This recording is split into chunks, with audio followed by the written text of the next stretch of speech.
Alright, so probability. So if you didn't know what probability is, it's just how popular something is, literally. Alright, so some rules, skipping all the derivations that masters do. What she do in class, she started from grassroots. But when you do any question, you don't need to know all that, you just need to know the main things. Because you would not the question will be the same. So I give you all the rules that you cannot break. If you get something looking off, you just know something wrong. Right? So the sum of probability or the total of any probability had equal to 1. It can be 2, 2.5, 1.5, 1.2. It cannot. It's either 0, 2, 1. 1 being a 100% probability to occur. So this here, if you say 1 if they get a percent, is always good to convert it to the decimal form, right? Because that is normally how Mrs. wants us to express it in the decimal form. So 50% will be 0.5, 60% is 0.6, 75% is 0.75, so on and so forth. Alright, so second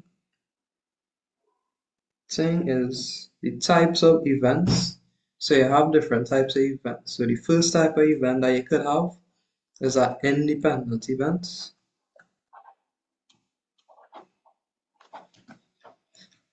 So an independent event is when if you have two things happening, one occurrence doesn't affect the occurrence of the other one because they're independent, right? So if you're independent, you don't need anybody else to do what you have to do because that's what independent means. So if A occurred, it didn't occur because B occurred. It occurred because A wanted to occur. Then, if B wanted to occur, B will occur, regardless if A occur, because it's independent. It's a big person, independent. All right. So the occurrence, so the outcome of A isn't dependent on B, right? It's independent. So the equation for independent event is the probability of A and B is the probability of A multiplied by the probability of B. Independent event. So when you read any question, you must know the type of event to develop because knowing the type of event to develop will guide you to which equation they have to use, right? Because it's independent. So that is the one that's multiplied for. So the other one is if you catch it is dependent events, but you don't call it dependent events, you just call it conditional. Okay, it have a condition for it to occur, so you call it conditional events or dependent events. The same thing. If it's conditional, it depends on something. Kind of redundant at that point, right? So the equation for it, so this bar thing here, when you see me use it, it means given that. That's what it means. So anytime you see this vertical line thing anywhere, it means given that. So the probability of A given that B has already occurred, remember, is a conditional event. So contrasting to what we did before, if A had occurred, something had happened with B. So B had happened first. In order for you to buy stuff, you have to get paid. In order for you to eat, you have to cook. In order for you to brush your teeth, you have to get up. In order for you to get somewhere, you have to travel or drive. It depends on something, a condition. Have a condition for it to occur. You have to remember it. Because when you read any questions, if you realize that they say given that, same wording, given that this has occurred, you know you're dealing with a conditional event, and that will guide you with the equation you had to use. Right? So the probability of A given B is equal to the probability of A and B occurring divided by the probability of B. How I remember it is whatever letter here, it'll be the same letter here. That's how I remember it. Yeah, so if it's the probability of C given D, the D will be on the bottom.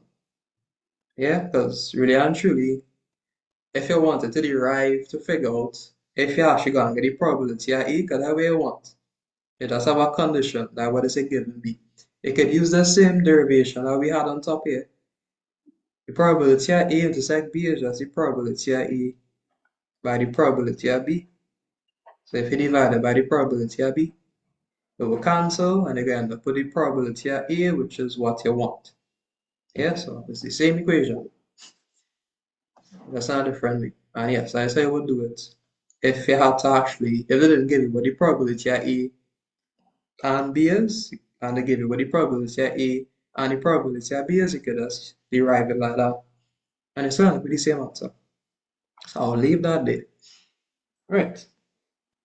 So the last thing you'll need to know, Miss may not show you all this, so there's a cheat code for it.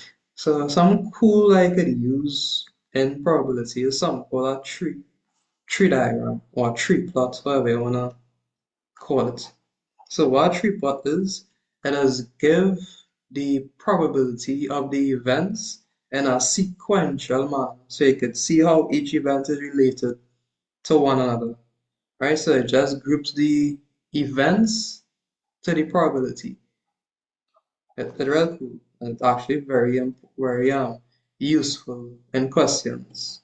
So, for example, if I wanted to know a gap on a morning, the probability of me getting to school early is 0.3.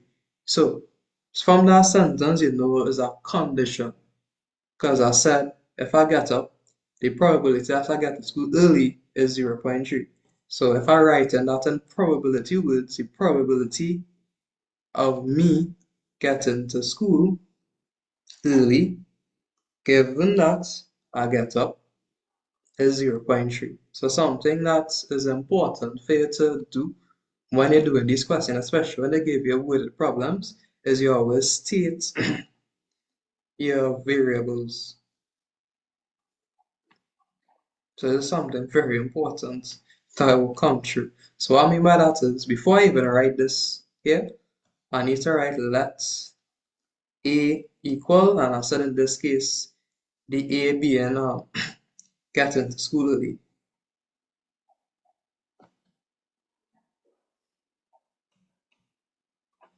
And well, B is me getting up.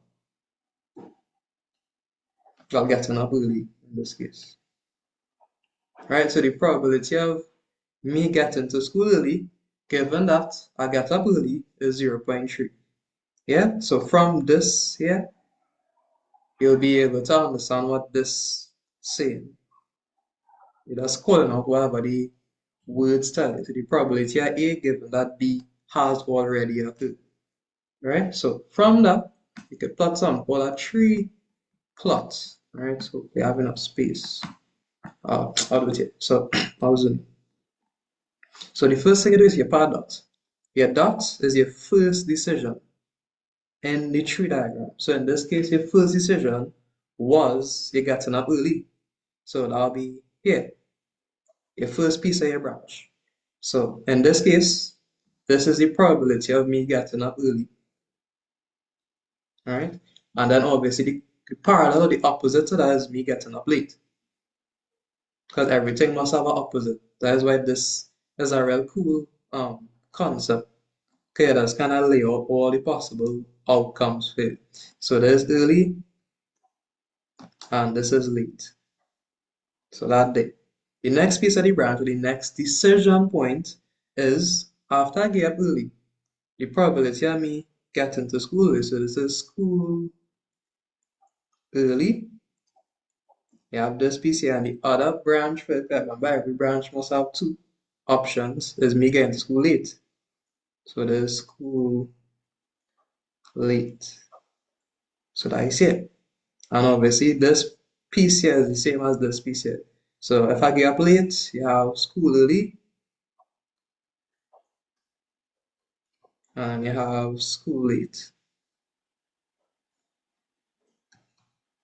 And if you had more decision points, so something like the probability of you getting up early, getting to school early, and be doing good on an exam, you just continue. So you just add another decision point on the tree plot. So be from here, and you just continue with your decisions. Well, obviously you enjoy it, so stuck up together, but it's the same idea, and the pattern just keep going up. So at the end, it will literally just get a whole sideways tree in a way. So that's why they call it a tree plot. It looks like a branch.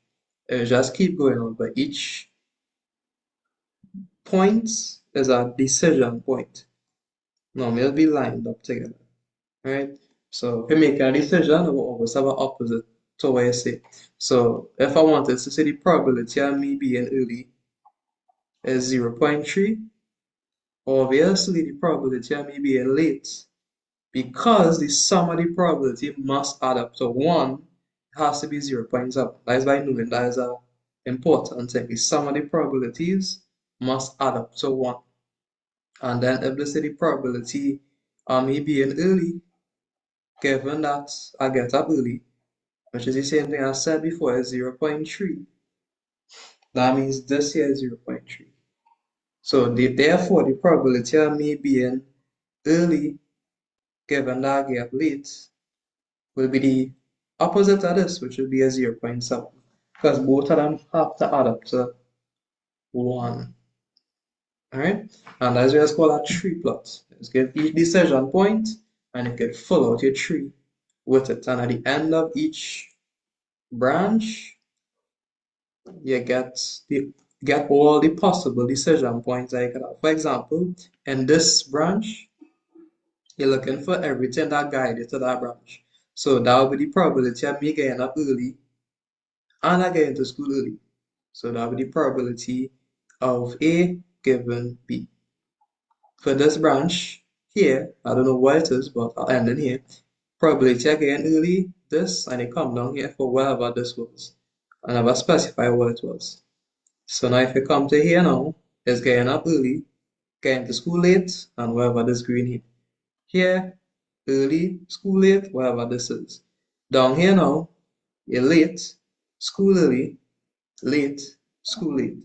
It'll give you all the possible options. So if Miss give you a question, what is the probability that you get up early and you get to school late? You just look on the plot. So you follow through. So early, right? Late, right? And you just multiply the probabilities for each branch and you get your answer. That's the cool thing about it. Alright, but that is the end of the little introduction to it. So, y'all have any questions before I go to study stuff from my tutorial on anything I did here? Because that's just the introduction of it. You're just going to see this being repeated over and over without end. But it's the same concepts over and over. It really doesn't change. Alright, so no questions to start. Okay, so there's the first question in the tutorial. My advice to you is to read your questions properly. It's the same things over and over, but you need to be able to read and understand. So hopefully from our went before, you should be able to analyze the questions a little better. So it says, suppose that a laboratory tests to detect a certain disease has the following statistics. Let the probability of A be, so look at that, let's list out the variables. So she let you know what letter is what. So A is the event that the tested person has the disease, and B is the event the test result is positive. Okay, it is known that, so look at I gave it as bar thing here, and now you know what it means.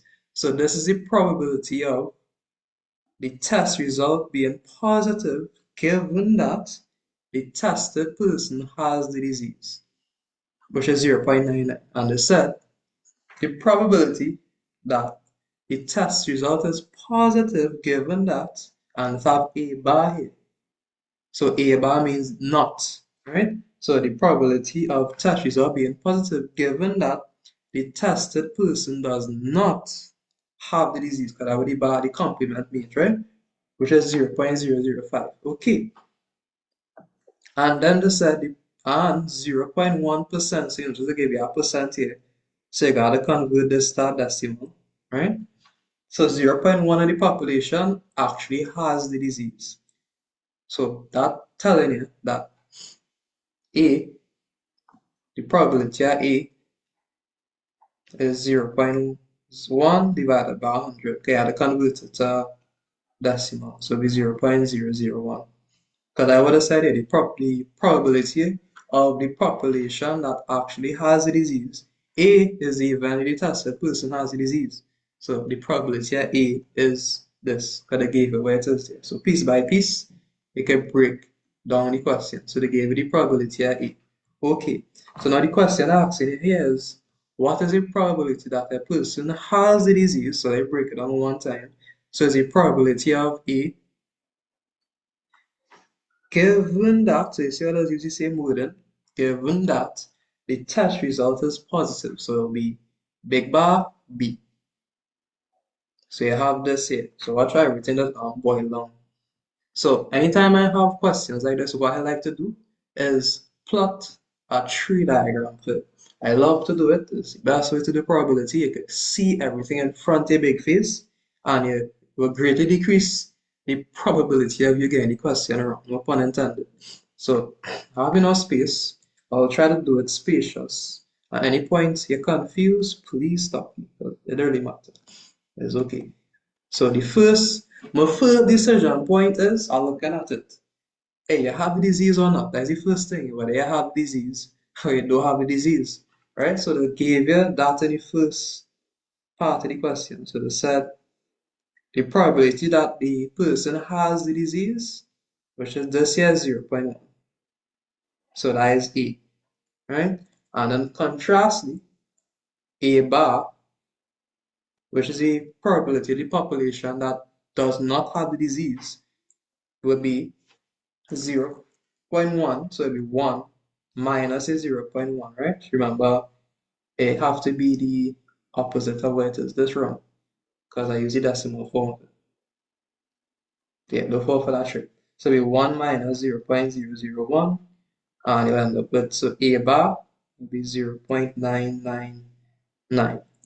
So as your first decision point. So this decision point here is has disease or no disease. That's the first decision point. So that done.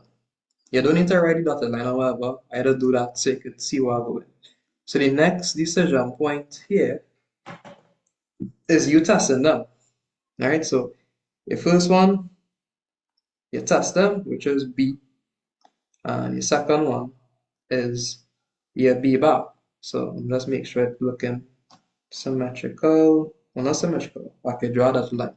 So B now. B is the test result being positive, right? So luckily in this question here, they gave you what that is. So the probability of you getting B, given that A has already occurred, is 0.99. So therefore, A occurred and you reach B. So that's what they give it here. So this piece here is 0.99.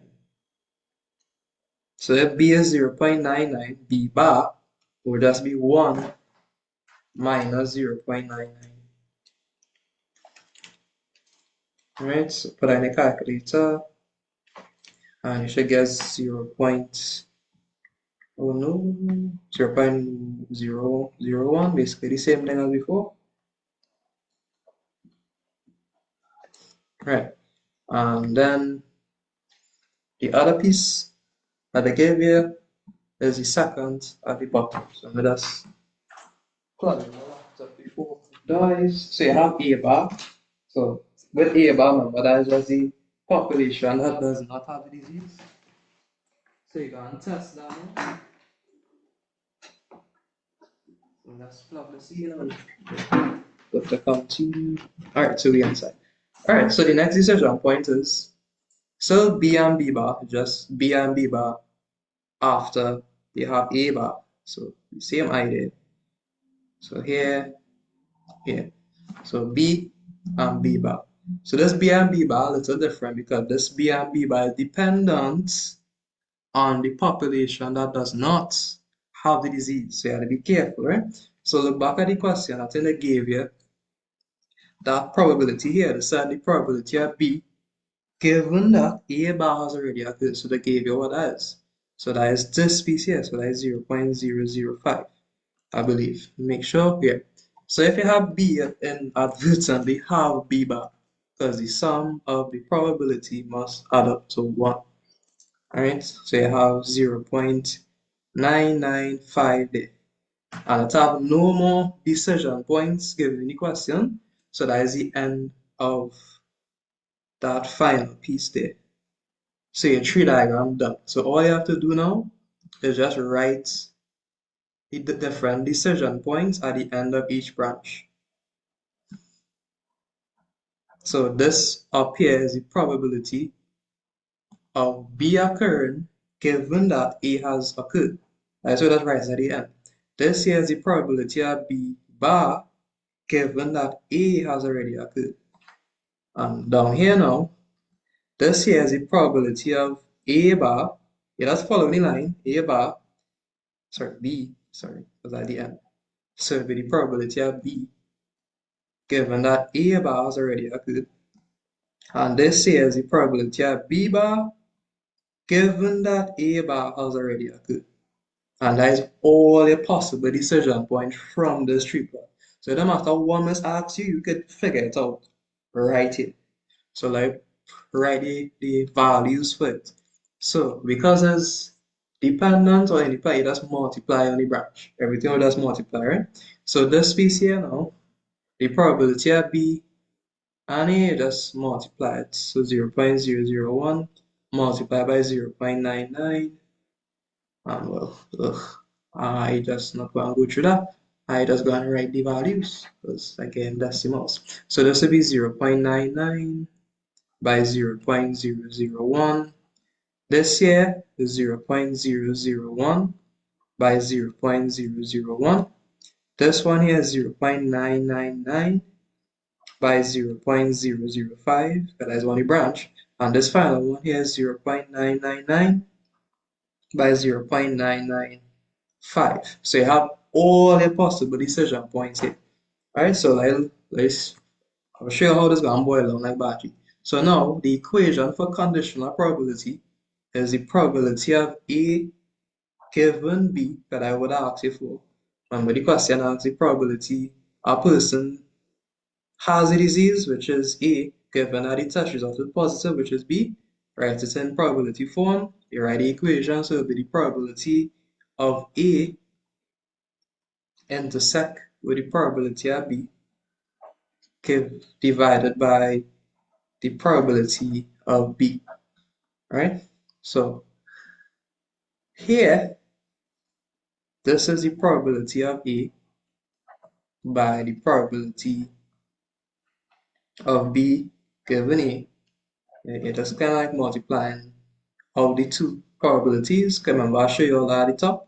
And it divided by the probability of B. The probability of B is literally all the possibilities that B occur. That is what the probability of B is. So let's go to our tree plots and see if we can plug in our values and get our answer. So we're looking for the probability of A given B, or if you don't want to write it like that, you're basically looking for the probability of A given that B has already occurred, right? So in this case here, they kind of gave you it already, which is this here. So that is the first piece, is here, and I already gave you what the probability of A is. So we done. That is the first piece done. Right, okay, you kind of split it up with both, so you have to be a little careful. You can't use the probability of A by the probability of B because one, you don't know what the probability of B is outright. If you wanted to, you could have, but it's just easier to use this form of it by splitting it into the two. I'll show you that after. So now the probability of A is 0.1. And the probability of B given A is that monstrosity of a value there. So it'll be 0.99 by 0.001, I believe. Make sure. Alright. So that is that, and then the probability of B occurring. So you're looking at all the possible points where B has occurred, right? So B occurred here, and where has B occurred? B occurred here. So you have to add these two together, right? So that is adding up the total probability in which B has occurred. So the first one will be 0.999 by 0.005, and you have to plus the other occurrence of B, which is basically what you had on top. So it'll be 0.99 by 0.001.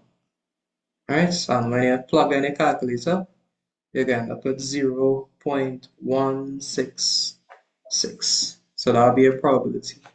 Alright, so another way you could do it is probability of A given B.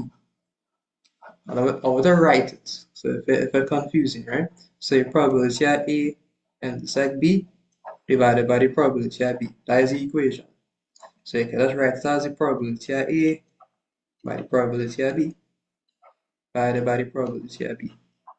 So you know what the probability of A was. But in this way, if you have already probability of B, you do not know what the probability of B is. So you will have to like do the bottom piece and then divided by, but that is too much. So this here, if you wanted to do like that, it will be incorrect. So that's correct in how well you're doing it. So because it's conditional probability, each occurrence, it is related to something else. So this here is not the probability of B alone, it's the probability of B given that A has occurred. So that's why you have to be a little careful when you're doing it. So you have to know if you're dealing with independent events or conditional events. Because the probability of B occurring is dependent on what happened before. So let's be very careful. Because a lot of people just ask about if you could just slap it on like that. You can only do that if you're dealing with an independent event. Because mathematically, right, as I showed you before, why it would make sense is if you just use the equation for the top piece, so you get the probability of A, this is wrong, probability of B, right, and divided by the probability of B, like how you are accustomed. This will cancel, and you'll get the probability of A, so technically you don't need to know anything. You can, because you already have the probability, and you'll get the whole question wrong. The correct way of writing it is that this piece here is the probability of B, it's still the probability of B, but given that E has already occurred. And that is the correct way of writing it, because you get the correct answer. Right? And that was that. Your tree diagram is also helpful. Just kind of break down everything so you can see. And that was the first question in the tutorial. Alright, any questions on it?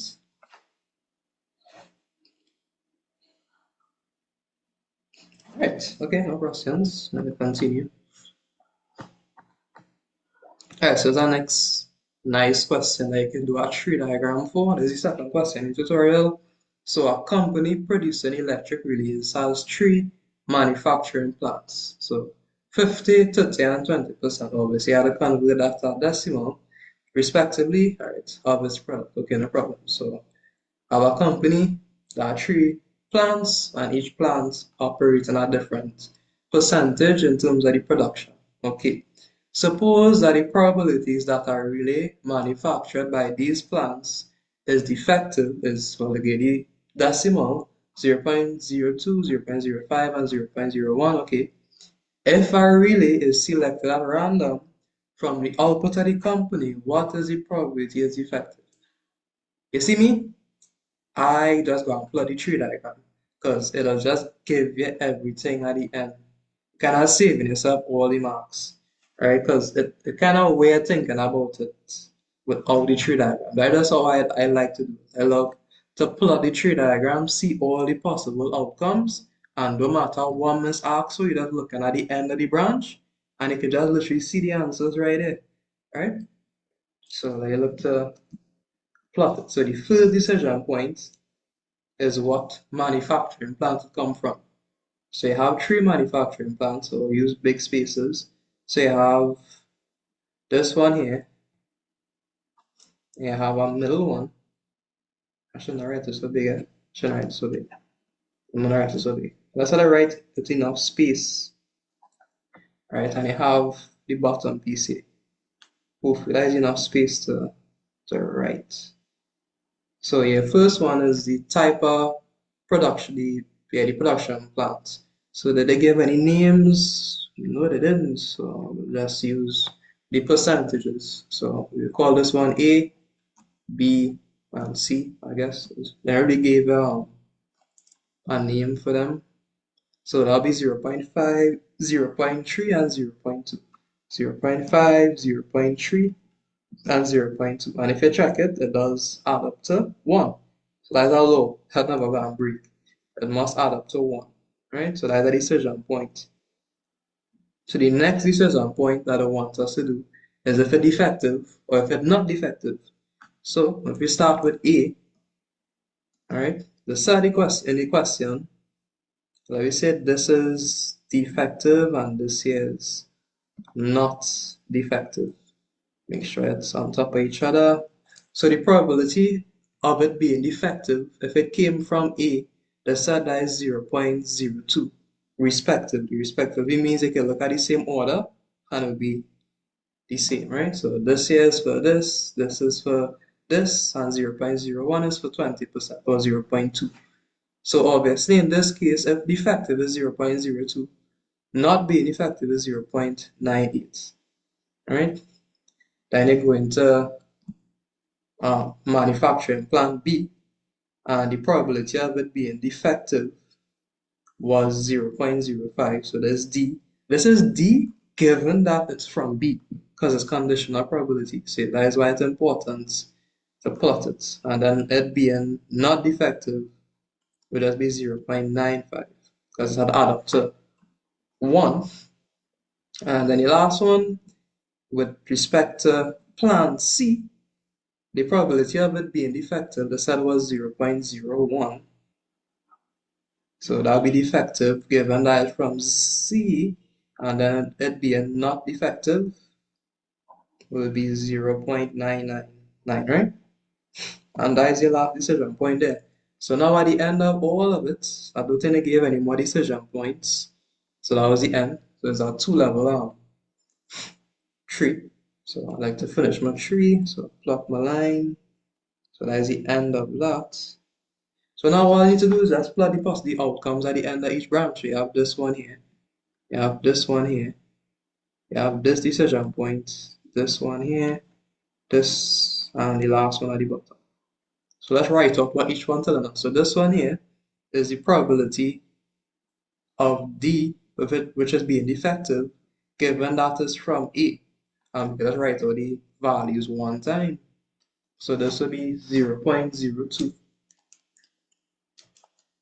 multiplied by 0.5, which is 0.01. So this down here now is the probability of it being not defective, given that it came from E. So that'll be 0.98 multiplied by 0.5, and you get 0.49. And then this here is the probability of it being defective, given that it came from B. Alright, so that'll be 0.05 by 0.3. So it'll be 0.015. Continue. So this is the probability of it being not defective, given that it came from B.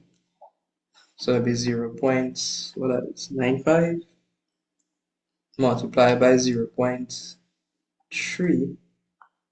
So it'll be 0.285. And this probability of being defective, given that it came from C. So it'll be 0.01 multiplied by 0.2. Okay.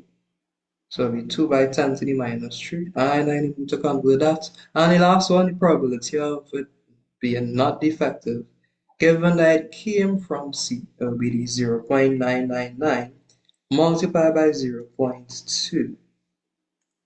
And you get 0.1998. Okay, sure, no problem. That makes sense, I guess. 0.999 by 0.2. Yeah, by the same answer. Okay, so we have our tree diagram. So now we can answer the question. So part A, the ZW relay is selected at random, okay, from the output of the company. What is the probability that it's defective? Okay, so which branches at the end gave us a defective? And we just add up all of them. So the probability of it being defective is this piece here, defective given A, defective given B, and defective given C. So that'll be 0.01 plus 0.015 plus 2 by 10 to the minus 3, and it gets 0.027. So that was part A. Okay. And then if a relay is selected at random and is found to be defective, what is the probability that it was manufactured by plant 2? Now this is so easy because now you can literally pick this off of the graph because it plotted nicely so Miss could see what you're doing. Alright, so if a defective given that from plant 2, so defective given B, the answer right here. Yeah, or if I wanted to, the probability of it being defective given B is equal to the probability of D by the probability of B given that is from D divided by the probability of B. Alright, so remember that's how we split it up when you're doing the question, right? So you'll end up with the probability of it being effective lock is literally what I asked in the first piece. And the probability of B given that it defective, I was asking for the opposite. So that piece there will be a piece of, well, the probability of B given D is just the same thing that we had get before. So that kind of way to do. So I guess the best way is just using this, but you could use this, but it's just in this way how you write it. It's kind of looking weird, right? But either way, you get the same answer. Not really gonna prevent anything. But as I say, once you use the tree diagram, she will see what you did. So you can just tell her the answer. So the probability of it being effective given that is from B, it will be 0.015. Straight from the graph. If you want, you can put the equation and then put this after. I will do that. And that was that. That was real short. Because you use a tree diagram, which is majority of your work. So you don't have to go through the heavy equation route. Because you plot the tree diagram. Right, any questions on that? I think that was question 2. Right, okay, so nice. So that was the first 2. The other question is a connected flight question. That's why I like to call it, because there's a connected flight question. She like to bring this in the midterm. It could come for the finals, so they should know by now. As I say, majority of the questions up. She can bring anyone, but she normally brings the same questions. As I tell people, but she does sometimes bring it in a different way. Right? So if you look at Miss Midterms and stuff, the questions that she does bring is the same. She might change it up, but it's the same thing. Alright, so it's the same thing. She normally don't bring the questions that way. And remember this, any question that Miss don't do in class, like if you ask her, Miss, or talk and see what's going on with that, she tell you, go home, make sure you know 99.999% of the time, you're never gonna see that question in any of her exams. Because she doesn't like to mislead people. So if you see Miss focusing on a question or she do it in class, it have a high probability that it could come, make sure you can do it. But if you ask Miss this coming, or she just kind of play it off and she don't really like show any interest in doing it, you sure that not gonna come. That's how Miss is, because she taught us for 2 courses, I think 3. That's how she is. So if you ask Miss, hey Miss, or she didn't do it, because she just come with her plan. She does come with a plan on what she had to go through. If she know this question, she gonna bring it. She will literally teach it. She will go through it. So a lot of people ask me, hey, orthogonality. I ask them, she did it in class? No. She said, go home and do it. Nah. Okay, if she had bring that question and I had come and heckle her, she don't like that confrontation.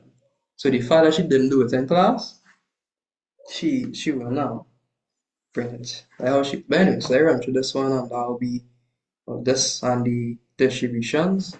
And that'll be it for class. And next week we'll go into the heavy maths, which it should be easier now they understand the basics. So let's consider binary communication channel in figure 1. So we gonna plot that. So I think I didn't put that in, but smart, we can still sketch it in. Alright, we could plot our own figure. The channel input symbol X may be assumed to be state 0 or state 1, and similarly the channel output Y may be assumed either as state 0 or state 1. Because of the channel noise, an input 0 may convert to an input 1, so that is important. Right, that kind of giving you the error and stuff, and vice versa.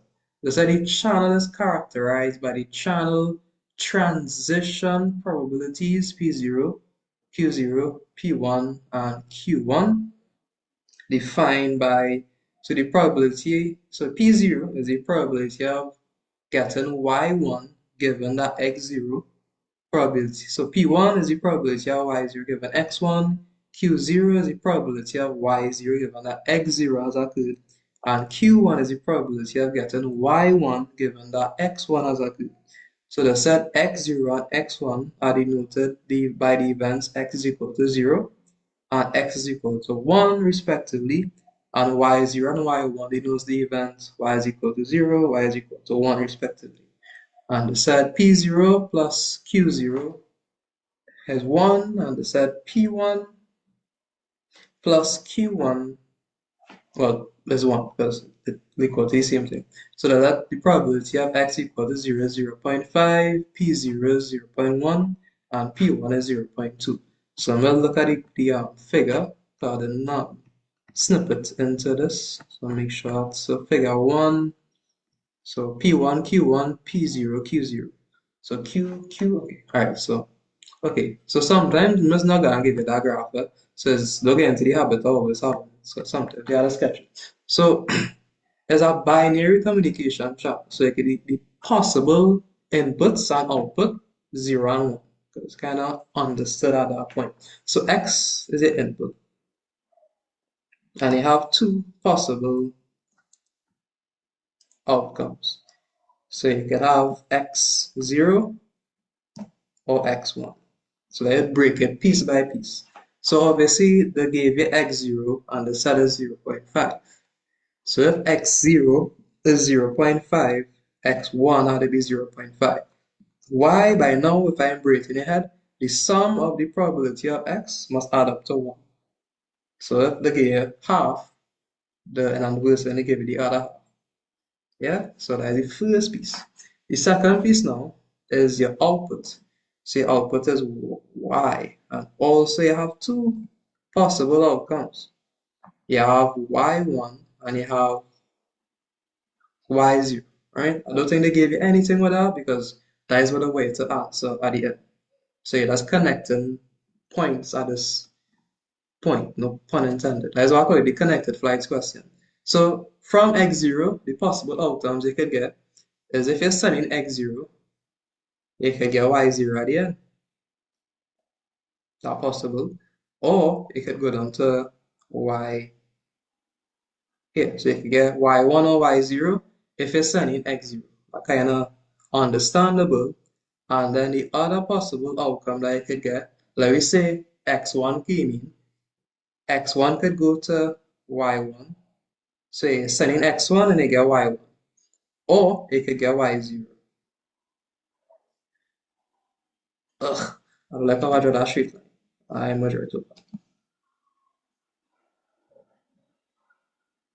Alright, so that is your connected flights, right? And then each line is the transitional probability. So in the figure, the Q0 on top and P0. So Q0, P0.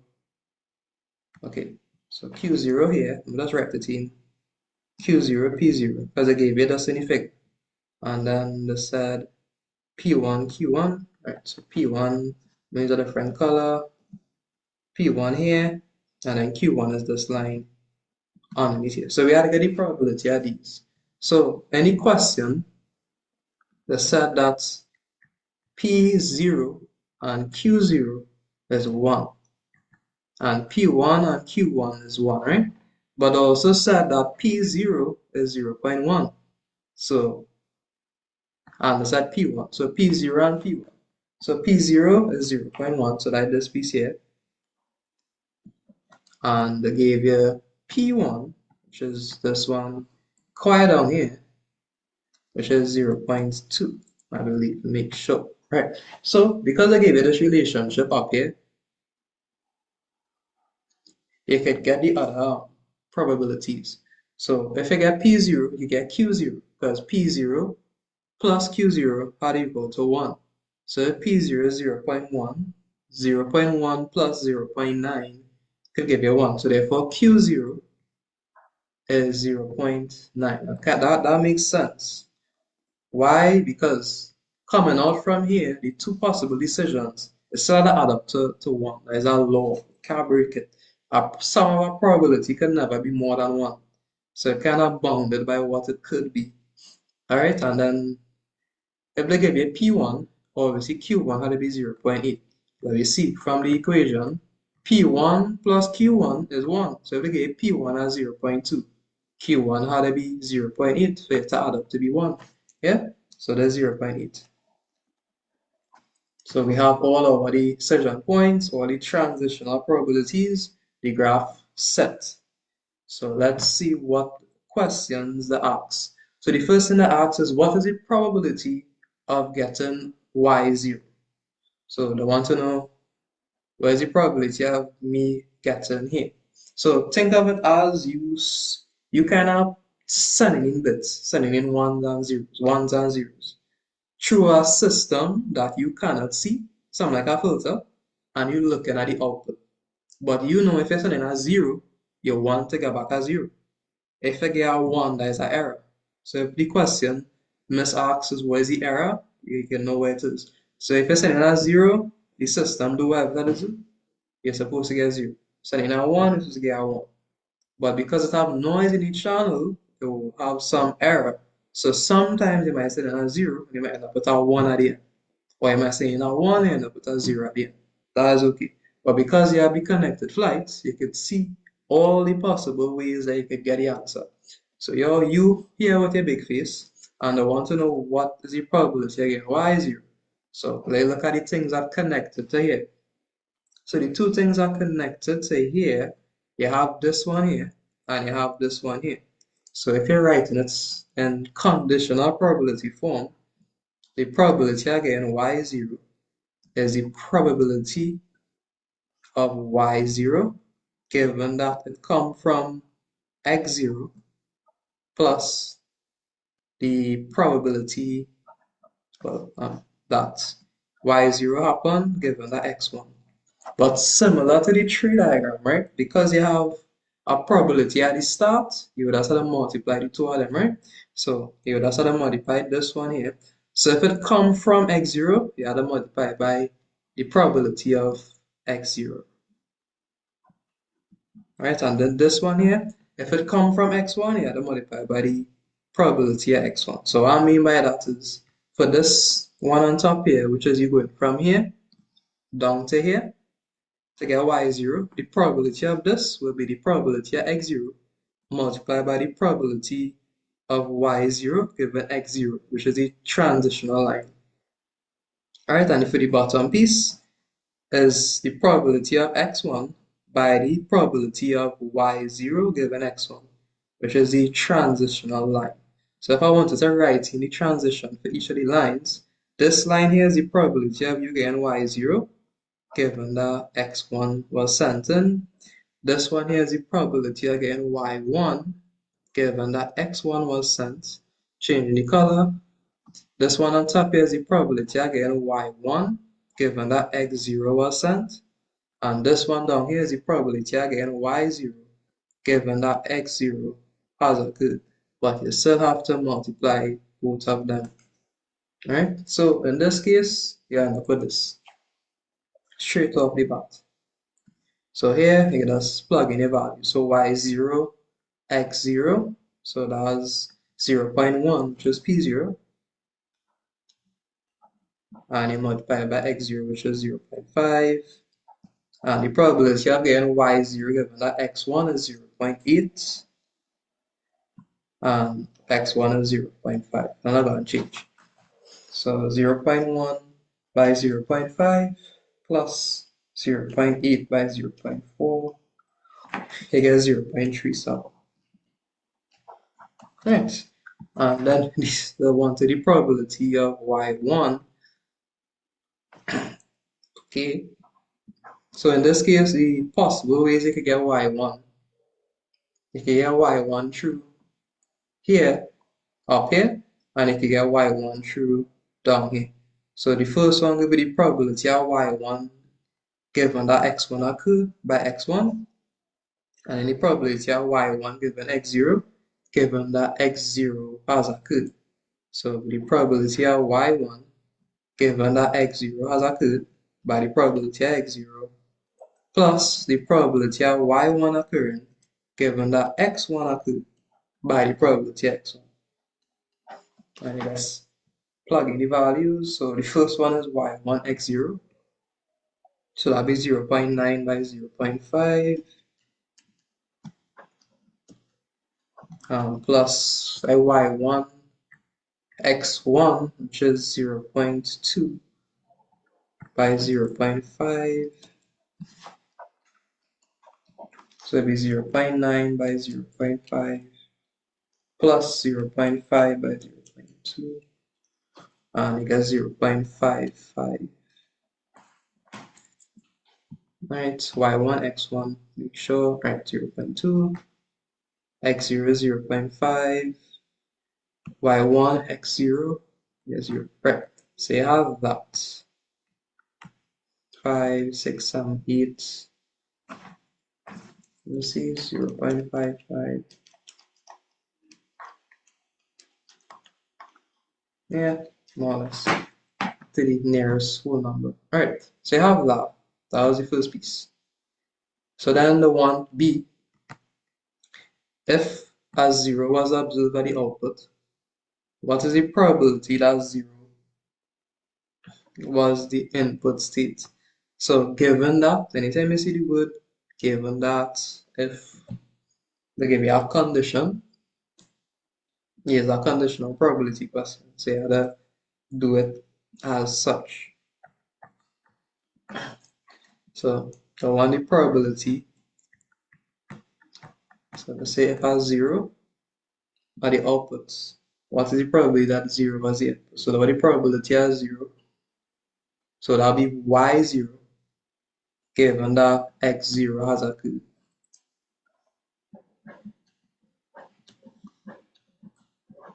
So conditional probability, so the probability of y0 by the probability of x0, well, y0 given x0,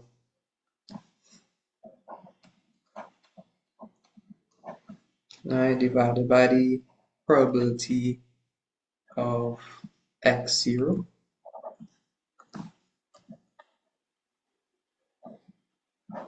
So you already have the probability of y0 ready from on top.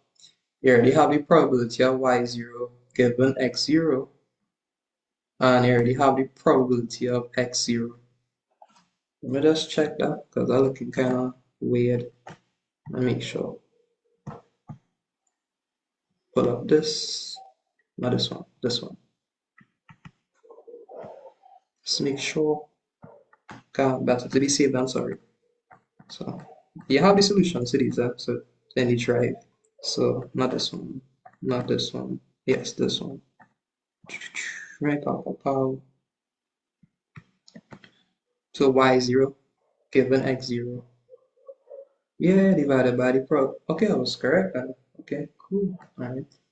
Alright, no problem. So y is x0. So in this case, I kind of write the first piece wrong.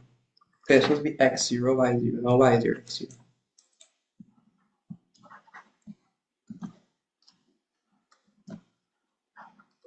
So let me read it again. So make sure, because how you read this is how you write it. So you have to be a little careful. If a 0 was at the output, what is the probability that 0 was the input? So the want to know the probability of x0 given that y0 was seen at the output. That's what I'm asking here. You want the probability that x0 was the input given that y0 was seen at the output. And this one here is the probability of x1 given that y1 is seen at the output. Alright, so how you read this, how we're gonna write it. So we have to read it properly. And you have to be careful how you're doing it. So, you know, because I swap this would change to x0, and this would change from y0 given x0. And this at the bottom here will be y0. Right. The reason why I know what's going wrong is that this piece here, with how I had the equation, I had it as probability at x0 given y0. But y0 can't occur before I get x0 because x0 is the input. So that's wrong that way. That's why you will know you're wrong. You can't get the output before you get the input. And that don't make any sense. Right? So now you already have all these things here. Probability at x0. And you already have the probability at y0 given that x0 has occurred from the graph here, divided by the probability of y0, which you already calculated from before. Right, and you plug that in and you get answer. And the second one was the probability of x1 given that y1 occurred. So probability x1 by the probability of y1 given x1 divided by the probability of y1. So probability x1 is 0.5 and y1 x1 is 0.2 from the plots, and then probability of y1 was 0.55. Alright, and plug that in and get answer. And then the last one, which Mr. normally asks, is the probability of error. So the probability error from the question, if you read the paragraph again, right, they said that because of noise at input 0 may convert to output 1. So basically in this system, if you're sending a 0, the will back a 0 at the end. If you get anything else, that is an error.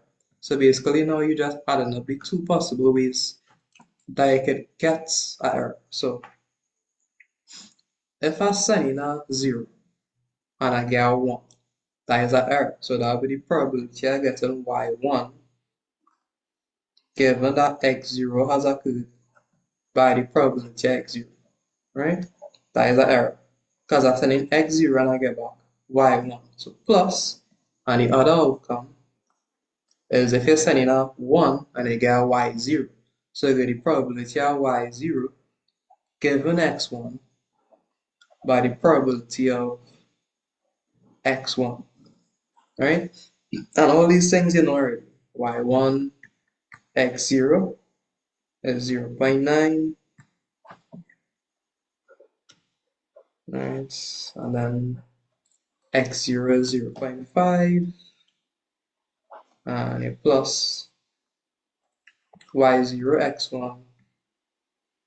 So where y0, x1 is 0.8 by 0.5. Right, get that in the calculator and you get a probability error. So it's just the two outcomes that will give you the opposite of what you're sending. So that probability error, make sure you read this one good. Once you read the question properly, you will write the correct conditional equation and you will generate the correct one. Right, so it's the same pattern with respect to how you write this first piece. to get this. It's the same pattern. So if you do any pattern and you realize you're getting something that looking weird, how you going to be getting something that looking weird is that if you know the question of probability of A given B, probability of A given B bar, and then you end up with the probability of B given A. You don't know how to get that, so it's wrong the way you can't get that. That is not something in the question because you get the outcome before you get the thing that causes it. Yeah, so it's the other way around. I say, oh, no, you're doing something wrong when you derive in these conditional probabilities. But the first piece you know is conditional because of how to word the question, so you know how to set up the equation. And most of the time, just break it down for you, so you got to use the values from before. Y0, X0. Yeah, so that was that. Let's have another one, which is the another connected flight question. You could try it. It's the same idea. It's the same thing. They're just adding another from here, which is the end. They're using this as the input for another connected flight question. So it will just end up going to so the Z0 and Z1 and same idea, same exact thought process. We're just adding another connected flights and same idea, just treating y1 and x and y0 as the input, and you just repeat the same thing over again. So the n will be z. That is the other one for this topic. So you can probably check it out when you're going through. Alright, yeah, let me just make sure this good. So it's y0, x0. Let's check in the toolbar to make sure 0.1, 0.5. So 0.1 by 0.5 is not like 0.5. So 0.1 by 0.5, alright, plus 0.8 by 0.5. Yeah, that's supposed to be 0.45, not 0.37. I want to know how I get that, right? And then this one here, right? The reason why I know I was looking weird is I remember, as I said before, the sum of these two things had add up to 1. I was getting 3 sub 1 here, and I was getting 5, 5. If you also add it up, 0.55 plus 0.37 will give 0.92. So something was wrong there. So I had a arithmetic error. Because the probability of y0 and the probability of y1 have to add up to be 1. So it'll be 0.55 plus 0.45 now and again. Beautiful. Alright, so it's good to check over your work, right? There's nobody perfect, not even this. So nice. So that they're good. Y0, X1. Hope you understand. It's just like the tree diagram, you have to multiply everything on the branch. So we start the transition, the output. So Y0, Y1. In this case now, the 0.37 will be 0.45 because we had an error there. Everything else will be good. Alright? And I'll show you the error. And yeah, that's a good question. Will advise you to try the other one, which is I don't think I have it here, which is suck. I don't have it. I only have one more question here. But let's have another one in the tutorial where she gave you another piece, which she added a z. Alright, it just continue the same pattern. You're going to treat the y0 and the y1 as the input, and just continue the same idea with the transition and so on and so forth. I think it's question 3. Is the one right after this one? I think this one is question 3. So question 4 is the other one, which is the addition. They give you additional x. Something like this. But as I say, it's the same idea. For you, forget about this. Forget this ever occurred. And just start from y1, x0, and you just continue the pattern, just like how we did before. Don't let it confuse you. It's the same thing. Alright, and they'll ask you the same question. Probability of z1, probability of z0, the probability of z0 given you get y1, same idea. You just change in the transitional point. Alright? Alright, so you try this last one. This is question 8. Alright, and this came from the midterm last year for us. It was simple. That's how you read the question. So I run through this and call it a day. Alright, I won't go through the distributions. I'll run through that next week. Right, so let's go through. So information so generates symbols that are random. So at random from a four-letter alphabet with the probabilities A, B, C, and D. Okay. Our coding scheme encodes these symbols into a binary code as follows. No problem.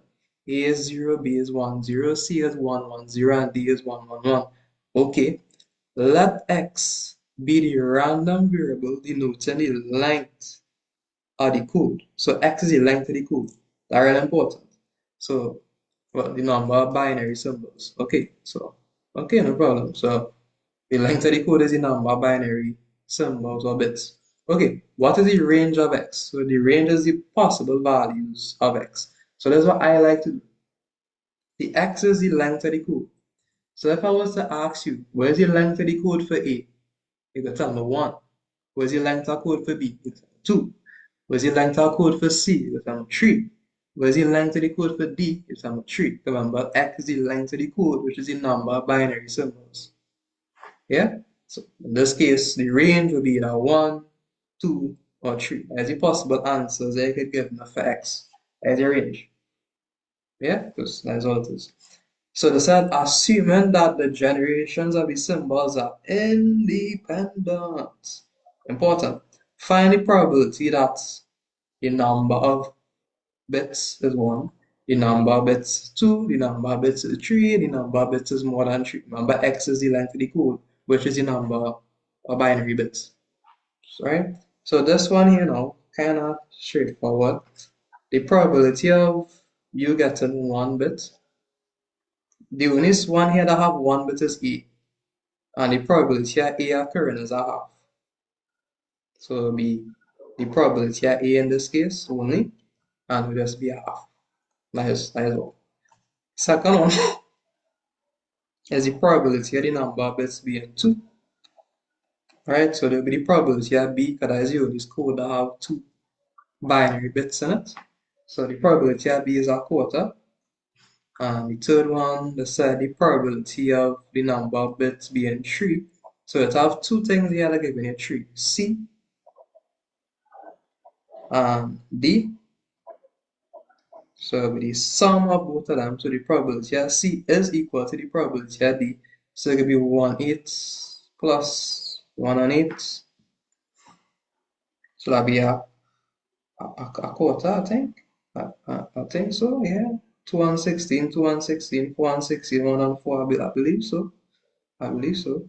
And then the CDF, which is the cumulative density function, is just you just adding up the independent probability. So there's that discrete distribution, right? So you'll understand this more next week, but I'll still do it. So you have 0, 1, 2, and 3. So 1, it went up to half, and then so that'll be here. And then for 2 is a quarter, which is less than it. So drop down. Here, I'll do this next week. I will confuse it. I will confuse you. I didn't go to the theory for this as I will confuse you. So this one here, I'll do it next week. I will confuse you. Don't want to confuse you this week. Okay, that's something I had to do before. Because I had to go through where's that continuous and where's that discrete. Because the CDF will look different depending on if you're doing a discrete or a continuous. Alright? So they specify the type of X. X is a discrete random variable. Alright? Okay, only take discrete values. So discrete RP. I didn't go through that yet, so I'm not gonna go through that right now. So then part D, the probability of X being less than 1, less than or equal to 1. So the probability of it being less than or equal to 1 is the probability X equal to 0 and the probability X equal to 1. I didn't do this piece. The probability X is more than 3. So fairly simple, right? The probability X being more than 3, which is the probability of the number of bits being more than 3, is nothing, is 0, because it have nothing, that is 4. So it's 0, right? That one have nothing with 4 bits, just end at 3, more than 3. If it was more than or equal to 3, it would be the same answer as before. which is this one here. Alright, so we run through this last piece. The probability of x being less than or equal to 1. So the probability of x being less than or equal to 1 will be the probability of x equal to 0 plus the probability x equal to 1. So the probability of x equal to 0 is 0 plus the probability x equal to 1 is a half. So it will be a half. Slowly running out of space. Second one, the probability of x. So x is less than or equal to 2, but more than 1. So if it's more than 1, it's starting at 2. So this basically just asking for the probability of x being equal to 2. So let's phrase it in a weird way. Because think about it. If x is more than 1, it's starting at 2. But if it's less than or equal to 2, it's just 2. Because it have no range in between. So this would just be a quarter. Alright, and then the third one, the asks for the probability of x being more than 1. So in this case, is 2 and 3. Or it's just 1 minus the probability x equal to 1. Anyway, you want to look at it to be the same thing. But in this case, for it to be more than 1, it'll be 2 and 3, because that is a range. So probability x is more than 1 will be the probability of 2 plus the probability of 3. Well, that's plus the probability of everything more than 1, which in this case will be the probability of 2, which is a quarter, plus the probability of 3, which is a quarter. So you end up with a half. And the last one, sticking it in, the probability of x being more than or equal to 1, but less than or equal to 2. So in this case, this one is just the opposite of the second one. Now we're just including the 1, because now it's no longer more than, it's more than or equal to 1. Yeah, so that'll be 1 and 2. So probability of 1 less than or equal to x, but less than or equal to 2 is equal to the probability x equal to 1 plus the probability x equal to 2. So that'll be a half plus the 2, which is a quarter, which is 3/4. Alright, and that was the end. So that was the end of the first 4 questions. This is a good bit of the tutorial. So this question here, the range question, which was last year midterm, the connected flight question, which she loves to bring, and the other one, which is question 4, and the first 2 questions in the tutorial, which others use the tree diagram to do. When you go to class, she will show you all the algebraic way of doing it. I never liked it because I came from an applied maths background, so that's what we don't normally do for questions like this. But I like to do it. I advise you all to master it. It's real cool. It'll save you the stress of having to go through the equation route. So you can see all the possible events and the outcomes and what related to whatever in front of you face. That is it. So the plan for next week, so I'm just recording. So the plan for next week, we're going into